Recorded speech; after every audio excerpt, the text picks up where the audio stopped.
in today's video, I'm going to be talking about all the perks and advantages of traveling with other people. I don't know why I said all the perks and advantages, because I'm definitely not going to talk about all of them. There might be like 5. I made a video about the advantages of traveling alone like a few weeks ago, and I just wanted to make like the opposite video because there are incredible perks of traveling alone, and there are also incredible perks of traveling with other people. And then also in this video, I'm going to give you guys some tips and advice on how to choose a travel partner, because honestly, I think the most difficult part about traveling with someone else is actually choosing that person or that group of people to travel with. And in this video, I'm mostly going to be talking about road trips and even sometimes like sleeping in the car, but some of this advice could pertain to traveling with someone on a plane or on a train or on a boat or whatever as well. But before we get into the video, I don't have lipstick on my teeth. That's good. And I just want to tell you guys to make sure that you're subscribed to my channel. I post 3 times a week, and make sure that you ring that notification bell so you are notified of all those times that I upload. And also go follow me on Instagram as well if you want more daily updates. And so without further ado, let's get into talking about the perks and advantages of traveling with other people. Okay, so number 1 on my list. So first of all, you may have watched my advantages of traveling alone video, and you may have been like, Katie, I don't really care about any of that. I do not care about any of that because I don't really like to be alone. So while I still do suggest you take at least one trip, whether it's a weekend road trip, whether you fly somewhere by yourself, I really do suggest taking at least one trip by yourself, because I feel like how much you learn about yourself and how much you learn how capable you are and how strong you are, I think that's so important. And I think that there are just some things that you will really only learn or learn quicker or faster or easier if you're doing it by yourself. However, you might not even care about any of that, and you might just really, really want to travel with people, or you already found someone to travel with, and so you really only care about the advantages of traveling with other people. Okay, got you. I wrote down some notes. I got them. So the first one, which is super obvious, is that you just have someone to drive for you, especially if you either dislike driving or just you want to some days get a lot of driving in, or if your leg cramps up, or if you're exhausted, or if you're hungover or something, you have someone to share all that driving time with. So on top of that, you also have someone that if you're driving and you randomly get lost, you have someone to help you with directions. You have someone to call to see if a restaurant's open because for some reason you can't find it online. You have someone to call and make reservations at a restaurant because you're driving and you don't feel like trying to like deal with Siri calling some restaurant. You have someone to split costs with, so gas cost or food cost, or if you want to get hotels or something sometimes, or campgrounds, you have someone to split all those costs with. So some things will just be less expensive. And you have someone to help you make decisions, honestly. Again, one of the advantages that I said of traveling alone was that you never have to compromise on decisions, that you can do whatever you want, but it's also sometimes really, really nice to have someone else helping you make decisions, because sometimes you might be indecisive, or sometimes this might be your first road trip. My first road trip that I ever went on, you guys know I've talked about this a million times, not just like driving far, but I mean like a road trip where we like explored and did a bunch of things, was with a friend. And I would not change that for anything. I am so glad that my first like experimental like experience, we just went to random new places road trip, was with someone else. My friend Matt, I've talked about him a million times, and I'm really, really glad that it was because of all these things that I'm going to talk about today. And so one of the things was that there were just sometimes that he would just make decisions, and I'd be like, yeah, cool, because I don't really care. You know, like sometimes you just get in those moods where you kind of just don't care what you're doing. And so if you're by yourself, you might actually end up not really doing anything. So if you're with someone else or with 2 or 3 other people, there'll be a lot of opinions around. So you get to experience things that maybe you didn't even think of, because contrary to popular belief, all of our thoughts are not the only thoughts in the world that matter. And so there might be someone who's like, oh, I really want to go do this. And maybe it's just something that you've never thought of. And so it's kind of cool to have all those ideas bouncing off of each other. And then also, again, having someone drive when you don't feel like it because you're tired or hungover is also very helpful. So number 2 is that you are less lonely, and that you have someone to talk to, someone to hang out with, someone to be around all the time. If you are super like, I don't like to be around people, I really, really like my alone time, you can still do that while you're traveling with someone. Again, while I was with Matt, I'm just gonna have a lot of examples with Matt. I have traveled with other people, but Matt's like the most like important one, partially because it was my first road trip partner, but then also it was my longest time with someone. And so most of my road trip memories are with him. So going to be a lot of examples about Matt. So Matt, if you're watching this, hi, I miss you very much. So there were a couple times while we were on the road that we split up for a couple hours. I think there was one time that we split up for like a whole day, just because if you're with someone for a long amount of time, even if you love them and they're your best friend, or they're your boyfriend or girlfriend, or they're your family member, you might still get sick of them if you're with them 24 hours a day for a week or for a month or something. And so you might still want your alone time. That's totally doable. One of you can be like, hey, just drop me off the mall for a couple hours, or drop me off at the beach, or I'm going to go on this hike with some other friends that I've made or that I know here, or hey, we're in a town with my family, so I'm just going to spend a couple days with them while you go explore. There are definitely ways that you can split up. You just have to make sure that you say it in a nice way, not like, I hate you, get out of my car for 3 days. Just talk about it in a nice way. It's totally possible. However, traveling with someone else can help you feel less lonely. And obviously some people have issues with loneliness, that being around a ton of people or being around their best friend, it might not help them if they're depressed or something, but it might. And there are just going to be some times that it's really, really good to have someone else around. Like if you're just sad, you have someone there, even if it's just to keep you company, even if it's to talk to you or to change a subject or to sing along with your favorite music, you have someone there. So you might be less lonely. You'll probably be less lonely, at least during certain times. And then you'll just have someone to talk to. You'll have someone to play like road trip games with, like all those car games and stuff. You'll just have someone to keep you company. Like when I'm on the road a lot by myself. You guys, P.S. if you don't know me, hi, I'm Katie.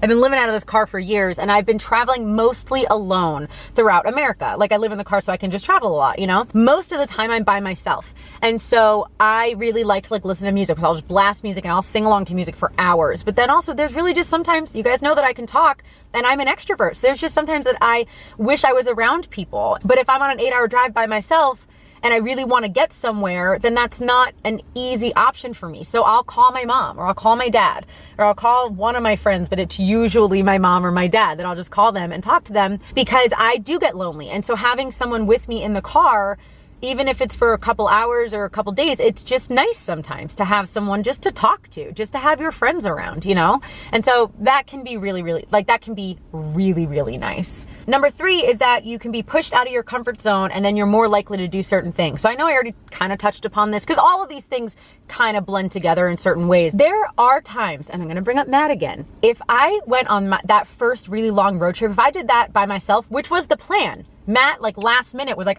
I want to go with you. And I'm like, okay, cool, come with me. But at first, I just thought I was going to go by myself.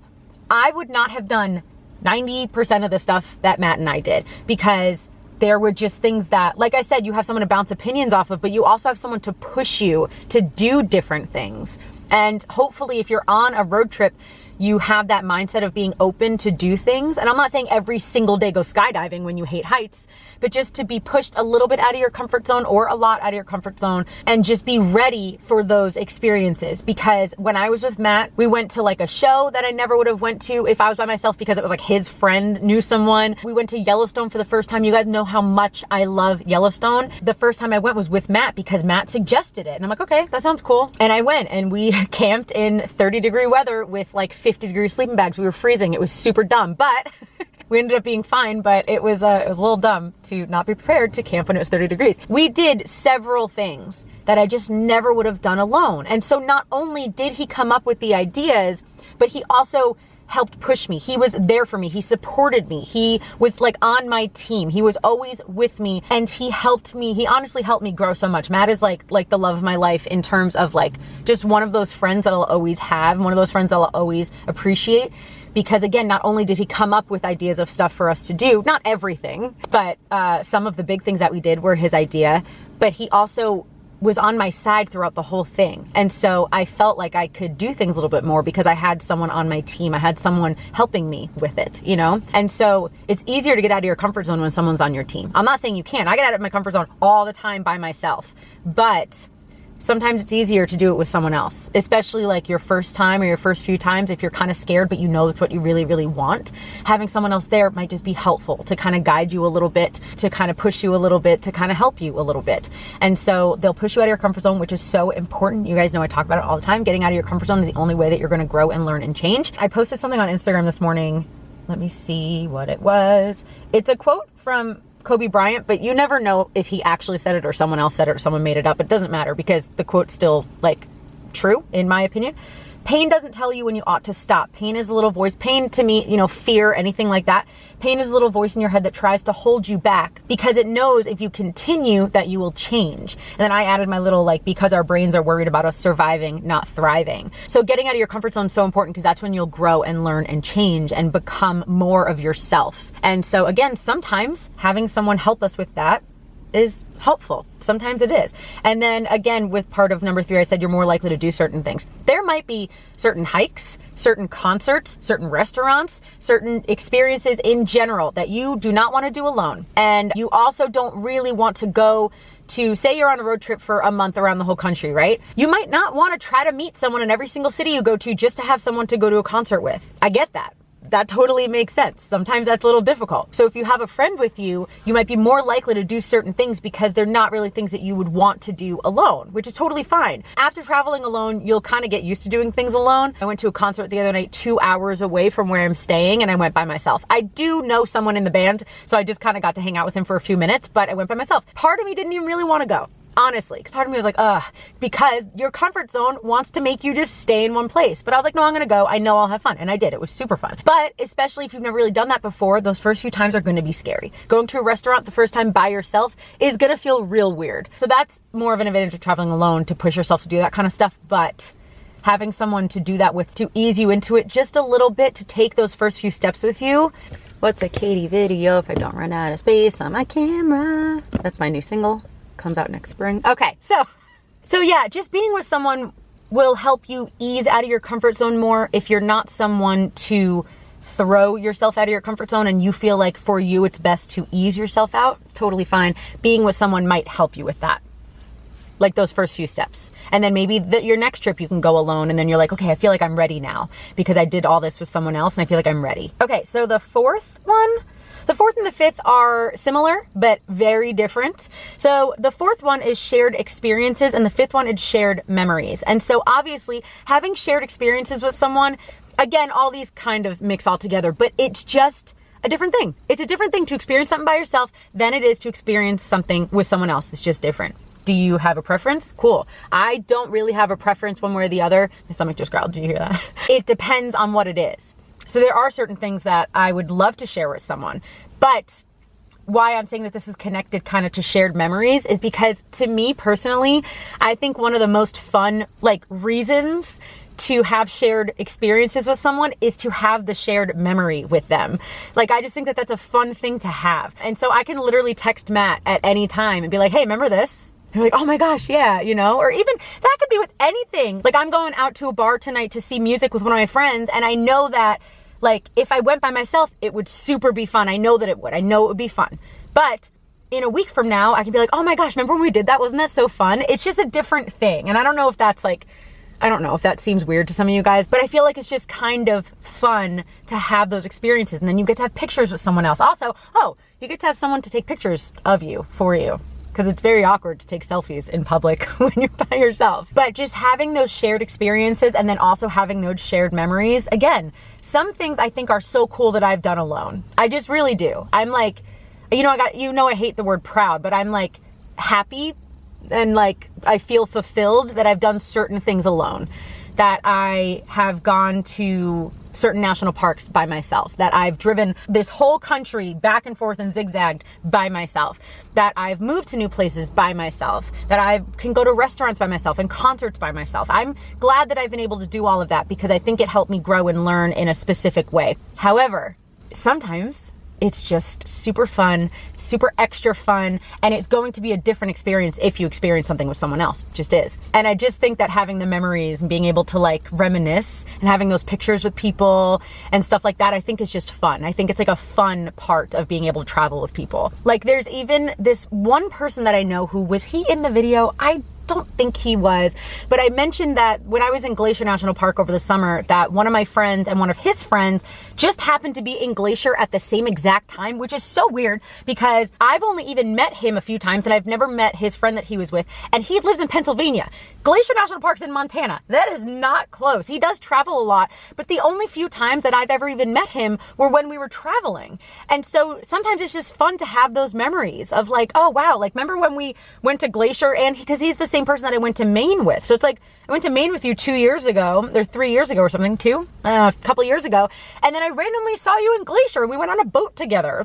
It's fun to have those kinds of experiences again, because I probably would never have gone on the boat in Glacier if he was not with me. But then on top of that, I have someone to reminisce and talk to about it. Okay, and then the last thing on my list, which is not debatable, it's definitely true, but for me, it's not a priority, I guess, is that you'll probably feel safer when you're with someone else. Again, I've traveled so much by myself that I feel totally safe by myself. There are very, very, very, very select few times that I do wish I was with someone else in terms of safety. There are tons of times I wish I was with someone else just for company or because I think it'd be fun to share this experience, but there are some times that I wish I was with someone else in terms of safety.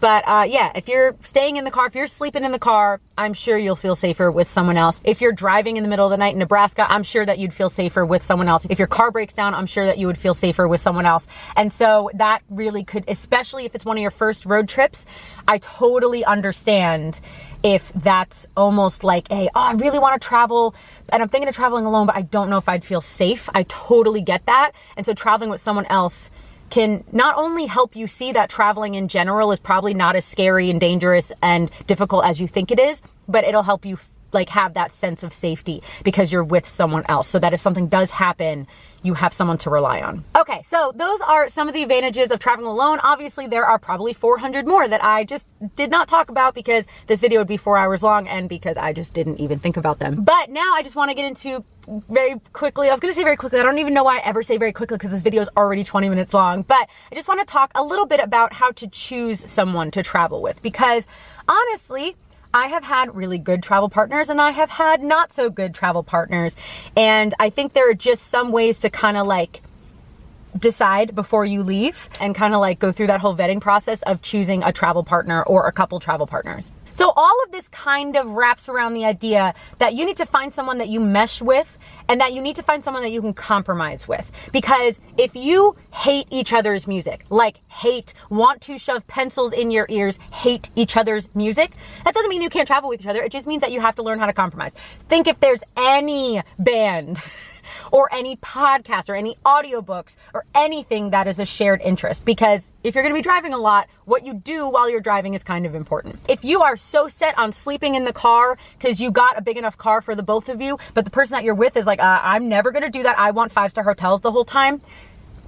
Again, if you have good compromising skills with that person, you might be able to say, okay, let's get a hotel twice a week and then stay in the car the other 5 times. But also I'm not paying for the hotel because I don't want to get one in the first place. You know, if you can compromise on all those things and you feel comfortable with those compromises, I don't mean in your comfort zone. I mean that you feel like okay with those compromises, then that's totally fine. But it has to be someone that you can make those compromises with. So it has to be someone that you can be straight up honest with.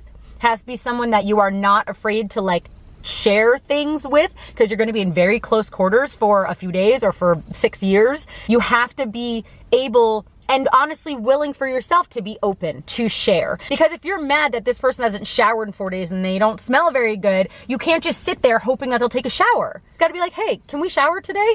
You're going to have to be willing to be open because nobody is a mind reader. And so you cannot just assume that just because you're in the car together and that you're best friends or that you're dating or that you're married or whatever it is, that they're just going to assume that you not showering for 3 days has bothered them. Or that they assume that eating, you know, like I have a gluten allergy. And so if someone's eating gluten in my car, I can't just assume that they would think I should not eat gluten in Katie's car. Most of the time I don't actually really care, but I'm just saying that that could be an example, you know? Or like, I hate when you eat tuna in the car because I hate how tuna smells. Okay, that's fine. You can still eat tuna, just park and go outside, you know? It has to be something that you are willing to communicate and be open about. Otherwise, the other person's not gonna know what, this is just this is just life advice from Katie Carney. Be willing to talk about things that bother you with anyone that you're close with, because they might never know.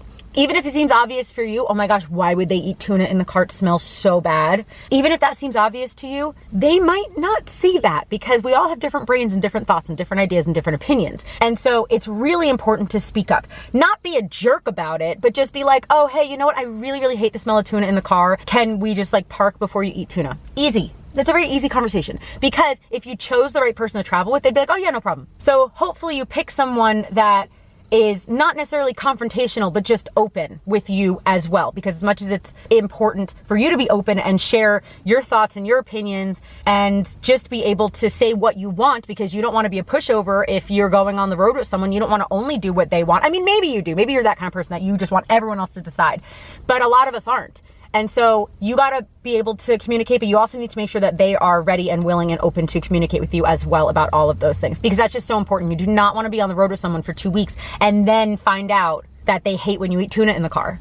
You know, that's something that like you hopefully will find out soon, so that you don't accidentally bother them and they think that it's on purpose just because it's something that you never even actually thought about. Because there are sometimes that things that bother us or things that we love, but that other people in this world just have never thought about. That's just a fact. And so it's really that level of communication and sharing stuff is very, very important. Obviously, hopefully you choose someone that you have some overlapping common ground of things that you like to do, things that you hate to do, things that you want to do on this specific trip. So say you're on the road for a week and you're driving the West Coast, you're driving the PCH from Seattle to San Diego and back up in a week, which is, you can do that in a week without super rushing. Say that you want to camp the whole time again, or you want to be in the car the whole time. Those are things to talk about with the person beforehand. You don't want to like get on the road and then just you assume you're getting a hotel and they assume you're camping. You need to be open with communication. You don't need to fight about anything. You probably will fight. You got to be open to understand that you probably will fight,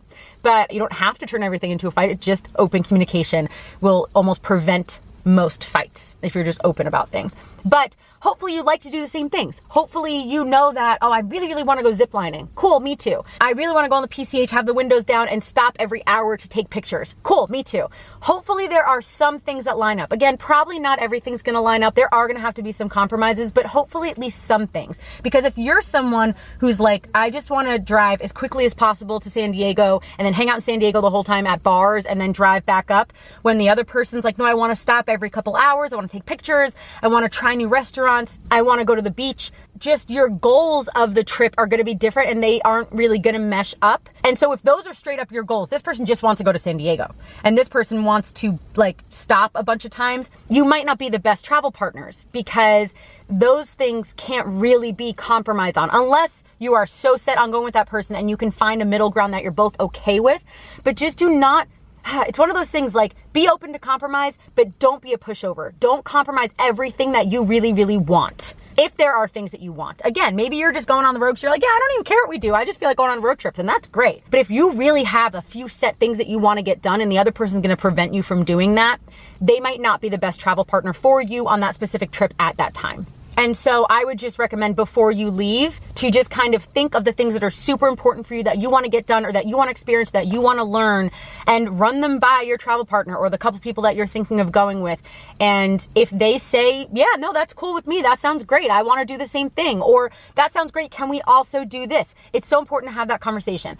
Here's the thing. You could have that conversation and you can get on the road and 2 days in, you could hate each other and it could not work. That's just a risk that you're going to have to be willing to take. Hopefully, if you know the person well enough and if you trust them, hopefully that won't happen, but it still is something that could happen. And so hopefully you almost have like an out plan of, well, what happens if this doesn't work? What do we do? Let's just at least promise that we're not going to abandon each other, that we're not going to flee. Or, you know what? We both have an extra $500 in our bank account. So if everything sucks, one of us will fly home. You know what I mean? Almost have like a, and you guys know, I do not think it's healthy to go into situations expecting them not to work. However, that does not mean to not have a safety plan. While you're not going to expect or hope that something bad happens, and it's not going to be something that you focus on or fixate on, it still is important to just know what you would do if something bad happens. So that's like why you should have AAA. Everyone should have some kind of roadside assistance, because while you never, knock on wood, while you never plan on getting a flat tire or your engine blowing up or whatever, it just could happen. And so while it's not healthy to worry about it all the time or to think about it all the time or to plan your life around, I'm too scared to drive because what if my car breaks down? That's not healthy. It's still good and healthy and safe to plan, to have something in place that just in case something happens, I have emergency money, I have roadside assistance, maybe I know someone, or I already did a little bit of research of what hotels might be around that I could stay at just in case.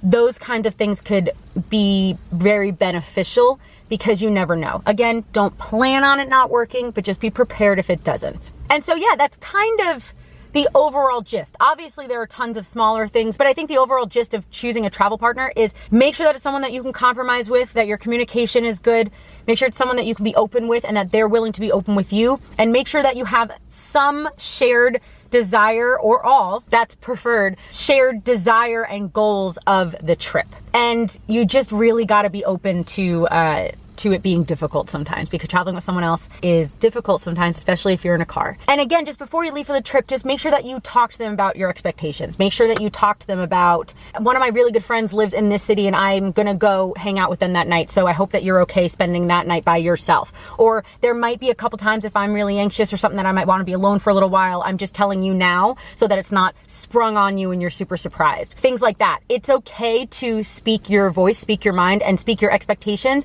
and not have crazy unhealthy expectations, but just to speak your expectations, speak what you want, speak your desires of the trip and of how you want to be treated, and to expect respect, and to expect that the other person's going to do the same with you. So I think that that is the best recipe for a hopeful and probable healthy trip. And again, you might be gone for a week and hate it because you just realize that you guys are not compatible travel partners, and that's totally fine. But it's still so cool to be able, like Matt and I don't know if you guys know this, I'm sure I've told you at least at some point, Matt and I knew each other for a month before we went on this trip. We only knew each other for a month, and then we lived in my car for a month. And did we fight, and was it hard sometimes? Yeah, absolutely. Did he almost go home one time, like get a flight and fly home? Yeah, almost, but he didn't. And we stuck it out, and it was hard sometimes, but we did it. And it was so much more good than bad. So much more good than bad. But we didn't really do anything that I'm even telling you we didn't really do.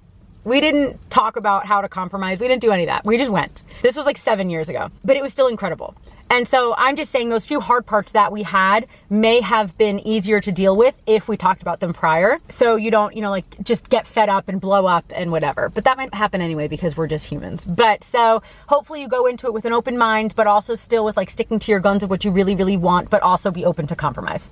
There's such a balance there. There's such a balance there. And so if you meet the right people, hopefully that balance will be pretty easy to get at, even if it's just a few hour trip, even if it's that you're just going 3 hours away and it's only a day trip, hopefully it's still just someone that, that you still want to stop and get snacks, and that they're not going to be super like, no, we have to get here at this exact time, when you're someone who's like, oh, let's stop. There's a pretty bird over there. Hopefully you'll just kind of mesh up. And even if you don't right away, or if there are some things that differ, hopefully you're both willing to compromise. Hopefully you're both willing to be like, I'm on this trip with someone else. This is not my trip. This is our trip. And so what is going to make me feel fulfilled and feel good about this trip and feel grateful, and what's going to make them, and how can we mix it all together and mesh it all together so that we're both happy? That's just really important. And so hopefully it's a conversation before you leave, that you are willing to compromise and communicate and all that kind of stuff and be open, but also that you have an idea of where you're going, or that you're both like, let's not even plan, but you're both on the same page about all of that. That's what's really, really important. So that's going to be it for this video. Thank you guys so much for watching. I really hope that you enjoyed hearing some advantages of traveling with other people, as well as some tips on how to choose someone to travel with. Really hope that it gave you some advice or some ideas on how to do that. And again, if you're someone who wants to travel alone because you're like, I want to go to Vegas and I don't have anyone to go with, then go do it by yourself. I have a bunch of videos on traveling alone as well if you're interested in those. But there's just, different times for different things and different adventures, and maybe it's your time right now that you want to adventure with someone else. And so I really hope this video helped you or just gave you some ideas. And again, make sure that you're subscribed to my channel and follow me on Instagram as well. And yeah, that's going to be it. Thank you so much for watching, and I hope that you guys have an awesome day. I love you. Jesus loves you, and I'll talk to you later. Bye.